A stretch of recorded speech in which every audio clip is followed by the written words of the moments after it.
여러분, 오늘은 어느 노인의 유언장을 이야기를 들려주면서 말씀을 시작하려고 합니다. 아내를 잃고 혼자 살아가는 노인이 있었습니다. 젊었을 때에는 힘써 일하였지만은 이제는 자기 몸조차 가누기 힘든 노인이 되었습니다. 그런데도 장성한 두 아들은 아버지를 돌보지 않았습니다. 어느 날 노인은 이 목수를 찾아가서 나무 괴짝 하나를 주문하였습니다. 그리고 그 안에다가 유리조각을 가득 채우고 든든한 자물쇠로 그 괴짝을 채웠습니다. 그 후 아들들은 아버지 집을 찾아 뵐 때마다 아버지의 침상 밑에 못 보던 괴짝 하나가 놓여 있었음을 보고 그것이 무엇이냐고 물었지만은 이 아버지는 별거 아니라고 신경 쓰지 말라고만 말할 뿐이었습니다. 그래서 아들들이 생각하게 되었습니다. 그래, 이건 아버지가 평생 모아놓은 금은 보화일 거야. 그런 생각이 들었어요. 그래서 아들들은 그때부터 번갈아 가면서 아버지를 모시기로 작정했습니다. 하지만 큰 아들이 모시기 시작한 지 얼마 뒤 노인은 죽었고 아들들은 드디어 그 괴짝을 열어보았습니다. 깨진 유리 조각만이 가득 들어있어서 큰아들이 화를 내기 시작했습니다. 아, 당했다 하면서 괴짝을 멍하니 바라보면서 한숨만 쉬었습니다. 그리고 함께 그 괴짝을 들여다보던 동생에게 소리를 쳤습니다. 왜? 괴짝이 탐나냐? 그러면 네가 가져가라. 이렇게 얘기를 했습니다. 동생은 형의 말을 들었는지 못 들었는지 한참 동안 그 자리에 서 있었습니다. 그리고 동생의 눈에 맺힌 눈물이 주르르 흘러내렸습니다. 막내 아들은 그 괴짝을 자기 집으로 옮겼습니다.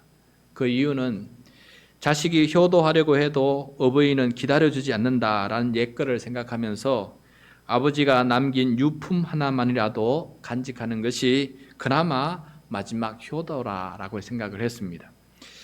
아내는 구질구질한 이 물건을 집 안에 들인다고 짜증을 내고 화를 내었습니다. 그는 아내와 타협을 하게 되었습니다. 그러면은 유리 조각은 다 버리고 괴짝만 갖고 있기로 그렇게 타협을 했습니다. 그래서 괴짝을 비우고 나니까 밑바닥에 편지지 한 장이 들어 있었습니다. 막내 아들은 그것을 읽다가 꺽꺽 소리를 내면서 울기를 시작했습니다. 나이 40을 넘긴 이 사나이의 통곡 소리에 그의 아내와 아들, 딸도 달려왔습니다. 그리고 그 글에 이렇게 적혀 있었습니다. 편지지에 첫째 아들을 가졌을 때 나는 기뻐서 울었다. 둘째 아들이 태어나던 날 나는 좋아서 웃었다. 그때부터 30여 년 동안 수천 번, 아니 수만 번 그들은 나를 울게 하였고 또 웃게 하였다. 이제 나는 늙었다. 그리고 그들은 달라졌다. 나를 기뻐서 울게 하지도 않고 나를 좋아서 웃게 하지도 않는다. 내게 남은 것은 그들에 대한 기억뿐이다. 처음엔 진주 같았던 기억, 중간엔 내 등뼈를 휘게 한 기억, 지금은 사금팔이 유리 조각 같은 기억. 아, 내 아들들만은 나 같지 않기를. 그들의 늙음악이 나 같지 않기를. 이렇게 적혀 있었다고 합니다. 아내와 아들들도 그 글을 읽고 네 사람이 서로 부둥켜 안고 울었습니다.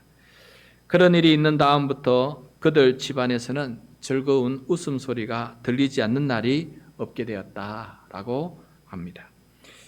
여러분, 오늘 말씀은 다윗 왕이 아들 솔로몬에게 들려주는 유언입니다. 유언. 아직 유언을 생각할 시간은 아니지만은 여러분, 우리가 생각해보고 살아야 될 그런 마지막에 중요한 일입니다. 유언이 무엇인지 꼭 필요한 것이 있다면은 또 꼭 해야 된다면은 어떻게 유언을 남기는 것이 참 귀중하고 값진 것일까? 그것을 오늘 말씀을 통해서 함께 배우고 또 우리도 그렇게 좋은 유언을 남기는 자녀들에게 귀중한 그런 삶의 변화를 주는 그런 유언을 남길 수 있는 사람이 된다면 또 더 얼마나 좋겠습니까? 여러분, 다윗 왕은 죽음이 임박해집니다. 죽음이 가까웠습니다. 1절 2절 말씀입니다. 같이 읽도록 하겠습니다. 다윗이 죽을 날이 임박함에 그의 아들 솔로몬에게 명령하여 이르되 내가 이제 세상 모든 사람이 가는 길로 가게 되었노니 너는 힘써 대장부가 되고. 다윗은 세상 모든 사람이 가는 길로 가게 되었습니다. 여러분, 사람은 어디에서 와서 어디로 갑니까? 어머니의 자궁에서 나와서 무덤 속으로 갑니다. 자궁에서 무덤까지 걸리는 시간을 우리는 평균 수명이다라고 부릅니다. 평균 수명. 어떤 이는 사고나 질병으로 얼마 살지 못하기도 하고 어떤 이는 장수하기도 하지만은 그 수명은 한계가 있습니다. 다윗은 70년 정도 살았습니다. 70년. 당시 사람에 비하면은 괜찮은 시간의 삶을 살았습니다. 여러분, 오늘날도 세계 평균 수명이 얼마인지 아십니까? 71세라고 합니다. 71세.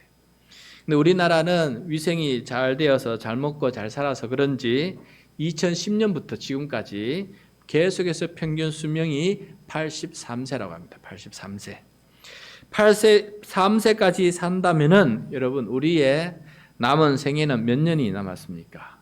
몇 년이 남았습니까? 얼마나 더 살 수 있습니까? 다윗은 죽음이 임박했을 때 아들 솔로몬에게 이제 유언을 남깁니다.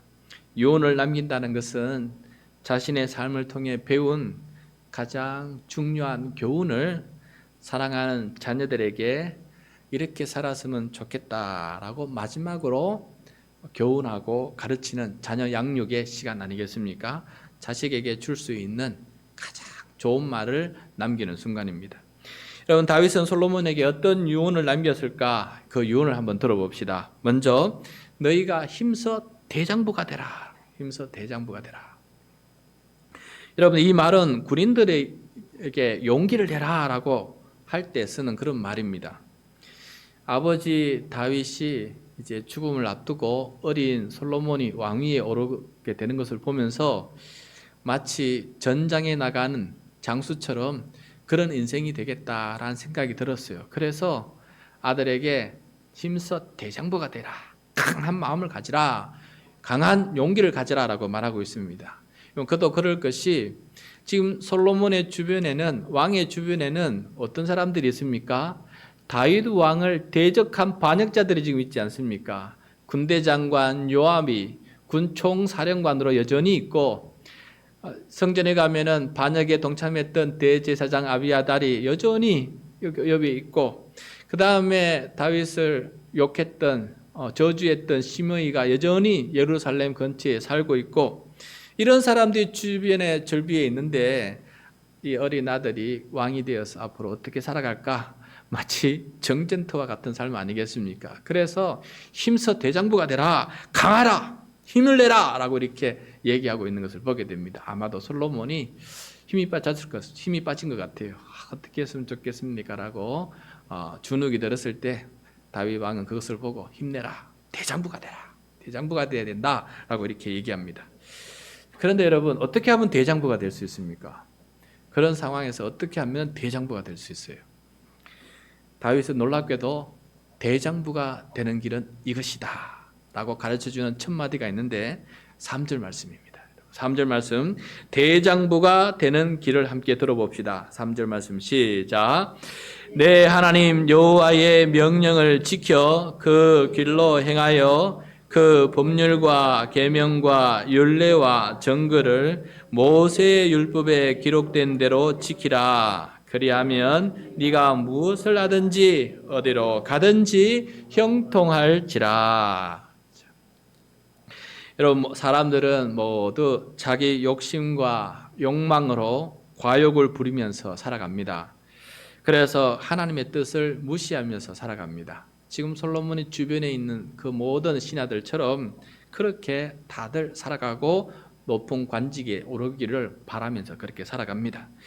그러나 솔로몬 왕이 하나님의 명령에 순종하는 사람이 되면은 백성 모두가 하나님의 말씀에 순종하는 사람이 될 것이다 라는 것을 자식에게 가르쳐주고 있습니다. 왕이 하나님의 말씀에 순종하여 철저히 지키고 살아가면은 그 모습을 신하들이 보고 따라서 신하와 백성들도 하나님의 말씀이 최고인 줄 알고 그 말씀을 묵상하고 그 말씀을 따라 순종하는 삶을 살아가게 된다는 것이에요. 그렇게 될 때 가장 대장부가 될 수 있다. 하나님께서 친히 왕이 되어서 그 백성과 신하들을 다스리고 그 나라를 다스리는 그런 삶이 펼쳐지기 때문에 그것이 가장 왕으로서 해야 될 최우선순위이고 가장 소중한 것이다 라는 것을 가르쳐주고 있습니다. 여러분 참 지혜로운 그런 왕에게 주는 좋은 교훈 같아요. 저도 여러분 가정생활도 하면서 아시겠지만은 저도 담임 목사하면서 느낍니다. 성도들이 전부 다 하나님의 말씀에 순종하면은 그보다 더 좋은 게 없습니다. 내가 아무리 인간적으로 얘기해봐도 한계가 있지 않습니까? 그런데 각자가 살아계신 창조주 하나님, 구원자 하나님 앞에 무릎 꿇고 하나님을 경외함으로 그 말씀 앞에 순종하고 살아가고 그 말씀대로 살아간다면은 이보다 더 좋은 통치가 어디에 있겠습니까? 하나님께서 친히 말씀으로 다스리시는데 이보다 더 좋은 통치가 어디 있겠습니까? 그래서 다윗은 솔로몬에게 그렇게 하는 것이 가장 대장부가 되는 길이다라는 것을 가르쳐주고 있습니다. 그런데 여러분 하나님의 말씀에 순종하여 산다는 것은 정말이지 대장부나 할 수 있는 일입니다. 졸부는 할 수가 없는 일이에요. 하나님의 말씀에 순종하여 산다는 것은 대단한 용기와 결단이 필요합니다. 때로는 엄청난 희생과 수고가 뒤따르는 것입니다. 하나님의 말씀이 이 대장부를 만드는데 대장부가 또 하나님의 말씀에 순종할 수 있는 사람이 되는 거예요. 그러므로 여러분 대장부 중에 대장부는 하나님의 말씀에 순종하며 사는 사람이 가장 큰 대장부예요. 그보다 큰 용기가 없습니다. 때로는 자기의 생명을 내어놓고 때로는 자기의 욕망과 욕심도 다 내려놓고 정말 낮아져서 바보처럼 살아갈지도 모르는 그런 용기가 있는 사람만이 진짜 하나님 앞에 대장부가 되어서 하나님의 말씀대로 살아갈 수 있는 사람이 될 수 있다라는 것이에요. 그렇게 산 것이 바로 다윗의 인생 전반부 인생이었습니다. 다윗의 인생 전반부는 대장부로서 형통한 삶을 살았어요. 그는 하나님을 경외하고 하나님의 말씀대로 살았습니다. 그런데 한순간에 졸부가 되었어요. 아주 졸부가 되었습니다. 자기 신하 우리야의 아내 밧세바를 탐내고 그 신하의 아내를 빼앗아 자기 아내로 삼고 그 신하를 죽이는 참혹한 졸부로 변하고 맙니다. 그 이후로 다윗의 인생은 하나님의 징계 앞에서 연속적인 삶을 살아가게 됩니다. 전쟁에 그치지 않습니다. 오죽했으면 자기 아들 두 사람이 압살롬이 자기를 향해 반역하고 창을 겨누고 두 번째 아도니아가 자기를 향해 반역하고 이런 삶을 살아가는 것이 바로 다윗의 인생의 후반부 인생이었습니다. 말씀이 통치하지 않으니까 아무리 전쟁에 강한 용사인 다윗도 자기 아들들 앞에 아무런 힘을 쓸 수 없는 그런 삶으로 살아가고 있는 것을 보게 됩니다. 그래서 다윗이 깨달은 것이지요. 하나님 말씀 앞에 순종하지 않으면 한순간에 그런 인생이 되기 때문에 진실로 하나님 앞에 온전한 삶을 살아가라. 그게 진짜 대장부다. 그리고 엄청난 용기와 힘과 결단이 필요한 삶이다라는 것을 아들에게 가르쳐주고 있습니다. 여러분 다윗의 삶에 우여곡절이 있었지만은 그럼에도 불구하고 다윗이 이렇게 말할 수 있는 이유는 다윗에게는 하나님께 받은 선물이 있습니다. 자기 인생 후반부를 보고는 솔로몬에게 유언을 남길 입장이 못 돼요. 그런데 자기 인생의 전반부에 하나님께 받은 선물이 있어서 그 선물을 자녀에게 물려주고 싶은 거예요. 굉장히 큰 유산입니다. 이 유산은 어느 정도 유산이냐? 자자손손 왕위에 오르게 하는 그런 약속이 있는 선물이에요. 여러분 다윗이 왕이 되고 하나님께서 통치하시는 이 궁궐이 되기 위해서 가장 먼저 무엇을 했습니까? 하나님의 법궤를 성전으로 모시는 것. 그것을 그렇게 하고 싶지 않았습니까? 그래서 결국은 하나님의 성전을 법궤를 자기 궁궐 안에 모셔놓고는 하나님을 모시는 그런 삶을 살았어요. 그런데 살다 보니까 자기는 돌로 된 궁궐 좋은 집에 사는데 하나님은 천막으로 지은 성막에 살고 있는 거예요. 하나님의 법궤가 거기에 있는 거예요. 하나님의 보좌가 거기에 있는 거예요. 그래서 내가 이렇게 사는 것이 교만이다 해서 하나님의 성전을 자기 왕궁보다 더 높은 곳에 짓고 돌로 멋있게 짓고 싶었어요. 그래서 하나님 앞에 얘기합니다. 하나님, 제가 하나님의 집, 성전을 지어드리고 싶습니다 라고 이렇게 작정을 하니까 하나님께서 그 얘기를 듣고 그때서야 위대한 언약을 주시지 않습니까? 내가 언제 너한테 집을 지어달라고 했느냐. 그런데 네가 그런 마음을 가지니 내가 너에게 귀한 언약을 하나 해주겠다. 앞으로 네 자녀가 차차손손 이 유다 왕국의 왕위에 오르도록 내가 하겠다. 다만 한 가지 조건이 있는데 너의 자손들이 나의 명령에 순종하고 대장부로 살아갈 때 나는 그 약속을 반드시 지킬 것이다 라고 이렇게 약속을 주셨어요. 그러니까 다윗이 자녀에게 물려주는 가장 위대한 유산이 무엇입니까? 하나님의 언약이에요. 하나님의 약속.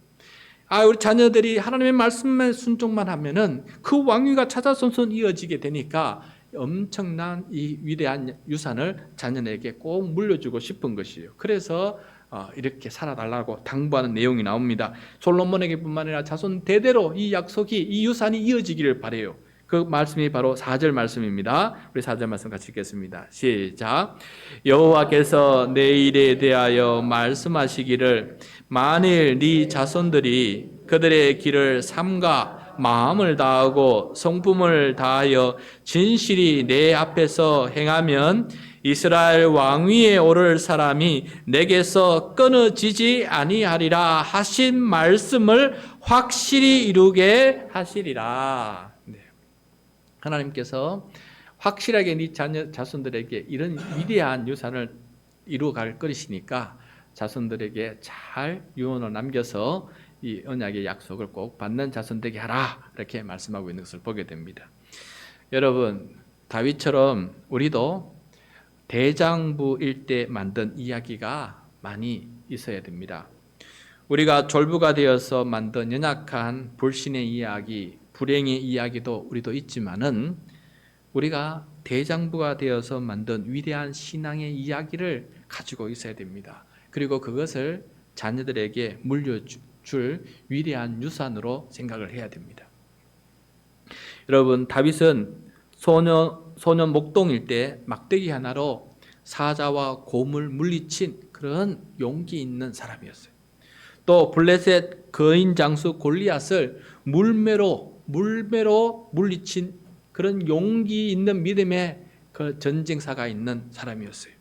그 다음에 수금을 잘 타서 노래를 잘 불러서 수금을 찬양하면서 사울 왕에게 임한 악한 영을 물리친 그런 이야기가 있는 사람이에요. 그 다음에 요나단과 깊은 우정, 정말 여인과의 사랑보다 더 성한 그런 우정을 만든 이야기가 있는 사람이에요. 또 자신을 죽이려는 사울 왕을 여러 번 죽일 기회가 있었음에도 불구하고 하나님께서 기름 부어 세운 왕이기에 하나님의 손에 맡기면서 자기는 더 힘든 도망자의 삶을 살아가면서 하나님께서 기름 부어 세운 왕을 자기는 손대지 아니한 그러한 겸손의 이야기가 있어요. 그리고 아둘람 굴에 모인 400명의 연약한 자들, 불쌍한 자들을 모아서 위대한 공동체를 만들어간 그런 이야기가 있습니다. 왕이 된 후에도 예루살렘 안에 언약궤를 모셔드리는 그러한 겸손한 왕의 모습이 있는 사람이었고, 또 천으로 만든 성막 대신에 돌로 성전을 지어주겠다 하면서 그때 하나님께 위대한 다윗의 언약을 받는 그런 삶의 이야기 또한 있습니다. 그리고 다윗 자자손손의 왕위에 오르게끔 만든 위대한 유산을 받은 그런 다윗의 이야기가 있어요. 그리고 그 이후로도 수많은 기도문과 찬양곡이 시편에 다윗의 이름으로 얼마나 많이 남아있는지 모릅니다. 여러분, 이런 이야기는 그가 무너지고 약해져서 가졌던 그런 불행스러운 이야기와 더불어서 자손들에게는 위대한 유산이 된다라는 것이에요. 이런 이야기는 아들 솔로몬과 자손들이 계속해서 왕위에 오르도록 도와줄 큰 힘과 위로와 교훈이 될 것입니다. 그들을 대장부가 되도록 도와줄 것입니다. 아버지 다윗의 이런 이야기가 아들과 자손에게 큰 지침과 안내서가 될 것입니다. 특히 하나님 앞에서 대장부로 살아간다는 것이 어떤 모습인지를 다윗의 이야기를 통해서 배우게 될 것입니다. 여러분, 우리가 앞으로 이 열왕기 상하를 통해서 유다 왕국의 왕들의 이야기를 계속해서 살펴보게 되는데 다윗의 유언처럼 후대 자손들의 왕들이 다 좋은 왕이 된 것은 아니에요. 거기에는 악한 왕들도, 심히 악한 왕들도 많고 좋은 왕들도 참 많았어요. 그런데 읽다 보면은 누가 좋은 왕인지 누가 악한 왕인지 그 평가를 내릴 때 기준이 되는 게 있었어요. 그 기준이 되는 게 무엇이냐면은 그가 다윗 왕처럼 살았더라. 그가 다윗 왕처럼 살려고 노력했더라 하면은 이는 선한 왕이고, 다윗 왕을 쫓지 않았다라는 것은 악한 왕으로 살았다는 것이. 그래서 다윗 왕은 그 이후로 모든 유다 왕국의 왕들에게 귀한 삶의 지침이 됐다라는 것을 우리가 살펴보게 됩니다. 여러분, 우리의 삶에는 우리의 좋은 추억들을 남겨주는 것이 참 귀하다는 생각을 하게 됩니다. 우리도 돌아가신 부모들을 생각하면서 좋은 추억들이 때로 힘들고 어려울 때 우리에게 큰 힘이 됩니다. 그래, 우리 부모님도 우리 그런 상황 속에서 이렇게 살았지라고 하는 그 기억이 나로 하여금 그런 상황에 놓였을 때 그 방식대로 이겨나갈 수 있도록 도와준다는 것이.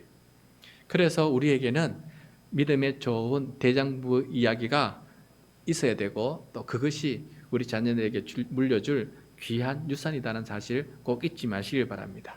우리는 그저 그냥 좋은 대학 보내고 좋은 재산, 집 물려주고 그게 자녀에게 줄 최고의 유산이라고 생각하는데 아닙니다. 그건 한순간에 사라질 수가 있어요. 그렇지만 진짜 남겨야 될 것은 신앙의 유산이다라는 것을 우리는 잊지 말아야 됩니다. 그 다음에 다윗 왕은 아들 솔로몬에게 자신이 못다한 일 3가지를 부탁하는 내용이 나옵니다. 그것이 무엇이냐면 하나님의 정의가 이루어지는 것이에요. 하나님의 정의가 이루어지는. 첫 번째는 군대 장관 요압을 처단하는 것이에요. 5절 말씀인데 우리 같이 한번 읽도록 하겠습니다. 5절 말씀 시작. 스루야의 아들 요압이 내게 행한 일 곧 이스라엘 군대의 2 사령관 넬의 아들 아브넬과 예델의 아들 아마사에게 행한 일을 내가 알거니와 그가 그들을 죽여 태평 시대에 전쟁의 피를 흘리고 전쟁의 피를 자기의 허리에 띤 띠와 발에 신은 신에 묻혔으니.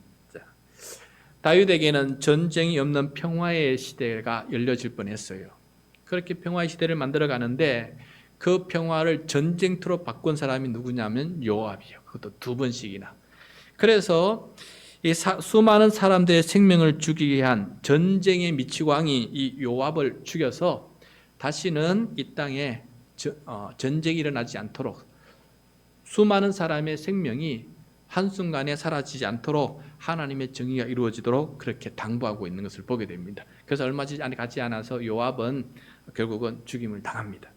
2번째, 바르실레의 아들들을 선대해 주라라고 말합니다. 7절 말씀이에요. 7절 말씀 시작. 마땅히 길르앗 바르실레의 아들들에게 은총을 베풀어 그들이 내 상에서 먹는 자 중에 참여하게 하라. 내가 내 형 압살롬의 낯을 피하여 도망할 때에 그들이 내게 나왔느니라. 전쟁의 난민이 되어서 쫓겨다닐 때 이 바르실레는 찾아와서 난민들에게, 다윗을 비롯해서 도망치는 이 사람들에게 먹을 것과 입을 것과 또 필요한 모든 것을 제공해 주었어요. 전쟁 난민들을 지극정성으로 살펴준 그런 좋은 사람들이에요. 그래서 하나님은, 다윗은 이 바르실레의 아들들은 너의 식탁에서 함께 먹을 만큼 선대해 주라, 꼭 보상해 주라. 그것이 바로 하나님의 정의가 이루어지는 것이다 라고 자녀에게, 솔로몬에게 부탁하는 것입니다. 그 다음에 3번째, 악독한 말로 저주한 시므이를 처단하라 라고 말해요. 8절 말씀입니다. 같이 읽겠습니다. 바울임 베냐민 사람 게라의 아들 시므이가 너와 함께 있나니 그는 내가 마하나임으로 갈 때에 악독한 말로 나를 저주하였느니라. 그러나 그가 요단에 내려와서 나를 영접함으로 내가 여호와를 두고 맹세하여 이르기를 내가 칼로 너를 죽이지는 아니하리라 하였노라. 네. 전쟁의 난민으로 피난에 가는데 안 그래도 힘들고 어려운데 그 난민 길 앞에 옆에서 다윗을 쫓아가면서 계속 쫓아가면서 악독한 말로 저주하고 먼지를 일으키고 돌멩이를 던지는 일을 했어요. 그게 바로 시므이예요. 그래서 그게 아직 그런 악독한 사람이 남아 있습니다. 그래서 그를 나중에 처단하라. 그래서 하나님의 정의가 이루어지게끔 하라라고 하는 것을 보게 됩니다.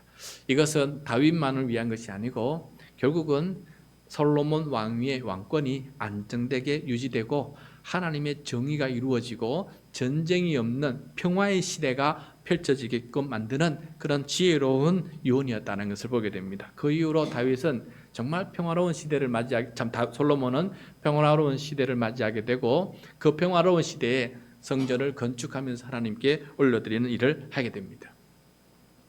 여러분, 다윗의 이 유언을 듣고 보면은 우리는 어떤 유언을 해야 될지 다시 한번 배우게 됩니다.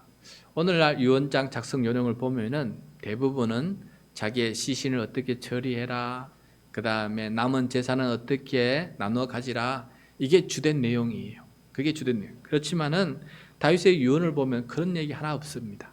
우리가 관심 가지는 거 그런 거 하나 없어요.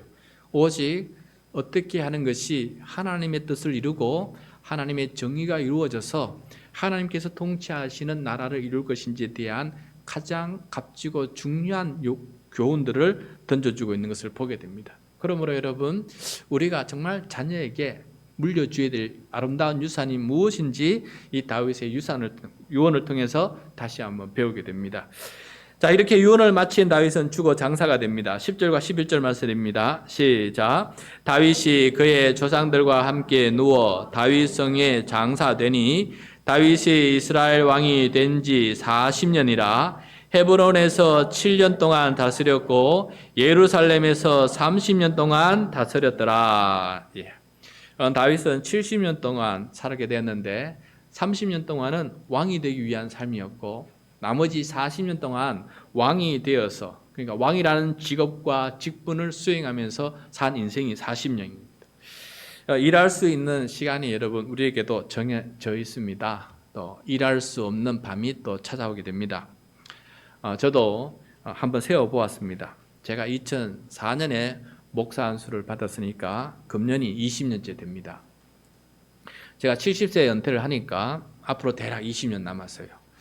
그러고 보니까 우연찮게 저도 목사로서 70년까지 목회를 할 수 있다면 40년을 목회하게 될 것이다 생각을 해보게 되었습니다. 40년 목회하고 난 다음에 나는 무엇을 남길까?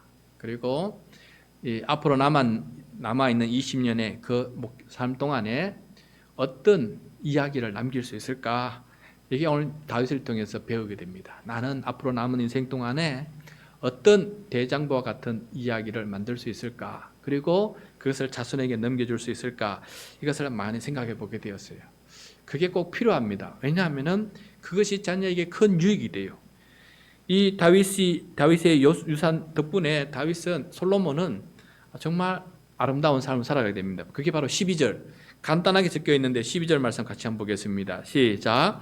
솔로몬이 그의 아버지 다윗의 왕위에 앉으니 그의 나라가 심히 견고하니라. 그의 나라가 심히 견고해졌다라는 것을 말씀해 주고 있습니다. 여러분, 설교를 준비하면서 또 좋은 귀감이 되는 좋은 이야기가 없을까 찾다가 제 책꽂이에서 권정생 선생님의 책 우리들의 하나님이라는 책을 찾게 되었어요. 권정생 선생님은 좋은 유언을 또 우리에게 남긴 사람 중에 한 사람입니다. 그래서 이분의 책을 좀 살펴보게 되었는데 아직 읽기 시작했습니다. 3분의 1밖에 못 읽었는데 이분이 어떤 사람인지는 아직 자세히는 잘 모르지만은 분명히 우리 시대에 정말 예언자와 같은 그런 음성을 한국교회에 던져준 그런 사람이다라는 생각이 들게 되었습니다. 여러분, 이 권정생 선생은 일본 제국의 도쿄 빈민가에서 태어나서 자라다가 해방 이듬해인 1946년에 경상북도 청송군으로 귀국하게 되었어요. 귀국 후에는 살림이 무척 어려워서 국민학교를 겨우 졸업했다고 합니다.